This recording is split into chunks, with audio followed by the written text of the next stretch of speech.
Europe Midi.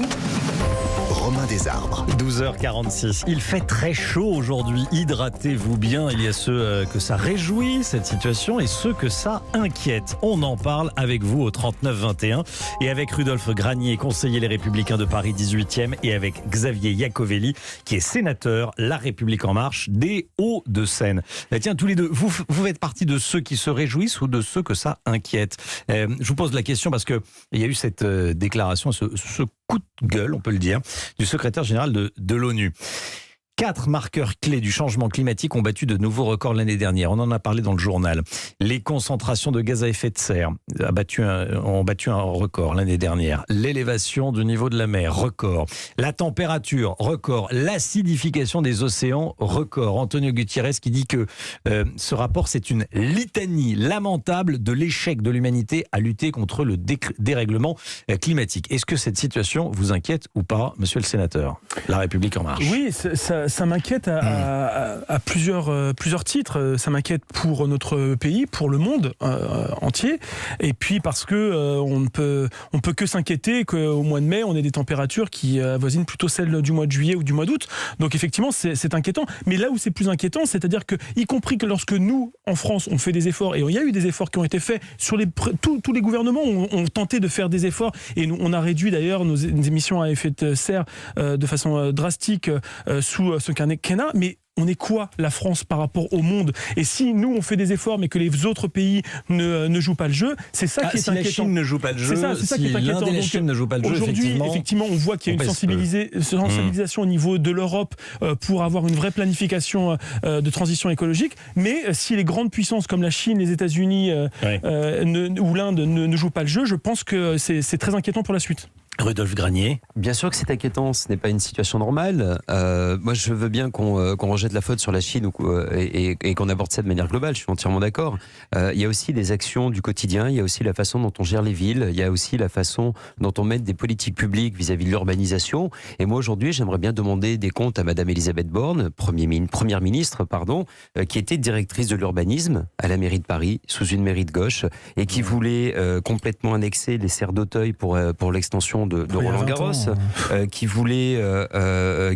a construit 400 logements sociaux à la gare d'Auteuil en bétonisant absolument tout. Moi, je veux bien aussi qu'on parle de justement ces actions qui visent à construire à tout va, à supprimer les îlots de fraîcheur, à ne pas replanter les arbres à Paris, à mettre du béton partout. Demandez à Madame Hidalgo, pas à Madame Borne. Je vous rappelle que ça fait 20 ans qu'elle est plus... Madame Borne était directrice de l'urbanisme de Bertrand Delanoë, et Madame Hidalgo était première adjointe. C'est le politique qui décide. Oui, et les fonctionnaires qui mettent en œuvre la politique.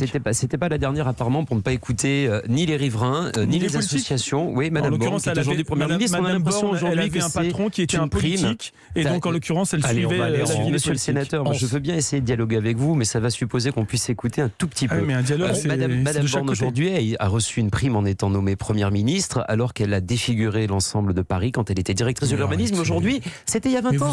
Mais monsieur le sénateur, on est en train d'empiler les conséquences. Tout le monde est en train de dire qu'on crève de chaud à Paris. On a eu un confinement.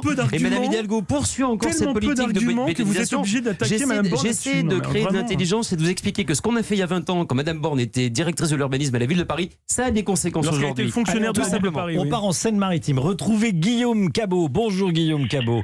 Merci d'être avec nous. Vous êtes agriculteur. Vous, la sécheresse, les températures excessives, j'allais dire, en tout cas ces pics de chaleur, vous les vivez sur le terrain. Quelle est la situation de vos terres actuellement? Quel est l'état de votre terre?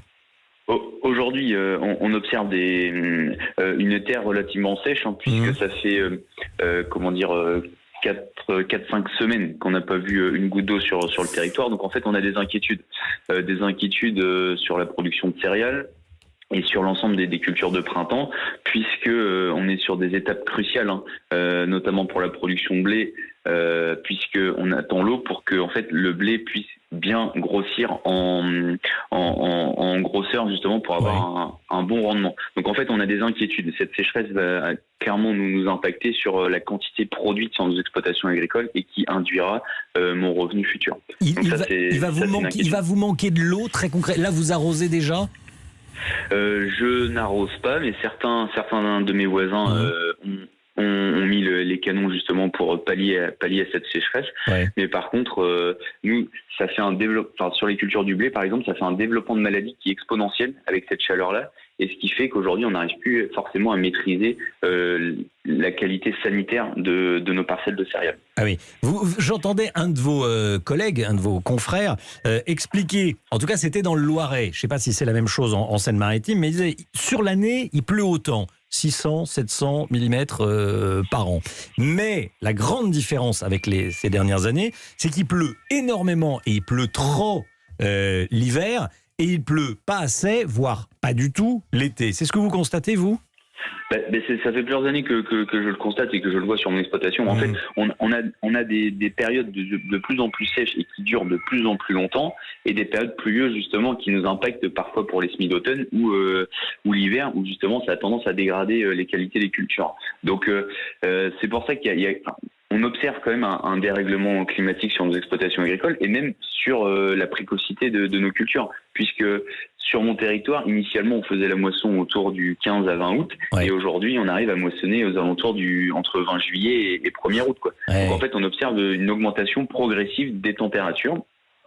Et donc du coup, on devra adapter nos modes de production, ça c'est une certitude, et surtout adapter les bonnes variétés au bon territoire. Oui, je l'ai constaté, on moissonne de plus en plus tôt. Merci beaucoup d'avoir témoigné dans Europe Midi. Guillaume Cabot, agriculteur en Seine-Maritime. Je voulais qu'on entende Marc également, Marc qui nous attend depuis quelque temps. Bonjour Marc, 29 ans dans le Nord. Bonjour, c'est ça, oui. Est-ce que vous faites des efforts supplémentaires, des concessions, vous ? Des concessions, oui, en fait, le truc c'est qu'on n'a pas le choix à un moment, en fait. Que ce soit par rapport aux produits que j'achète, par rapport au recyclage éventuellement, par rapport à la consommation de viande généralement. Mais en fait, le truc c'est que je pense que c'est très important de faire des concessions en soi. Oui. Mais le truc c'est que tant qu'il n'y a pas d'action de gouvernementale vraiment forte et du coup très importante, en fait, c'est un peu des coups d'épée dans l'eau. Vous pensez quoi, qu'il faut imposer des choses, c'est ça ? Même plus que en fait, il faut déjà aller beaucoup plus loin dans les décisions, en fait, et vraiment avoir une véritable politique écologique, pas nous faire un truc une consultation sur le climat et genre oublier la 3/4 des propositions qui ont été faites par les citoyens qui ont été tirés au sort. Et peut-être que déjà là, on aura déjà quelque chose à faire à ce niveau-là. Oui. Pourquoi on va pas au bout, Xavier Iacovelli, Rodolphe Granier ? C'est vrai qu'il y a des grands débats, des grandes consultations, et puis après, on a l'impression que ça fait un peu pchit. Parce que c'est quoi le problème de l'écologie ? C'est que il faut réduire la production, donc réduire la consommation, donc réduire la croissance ?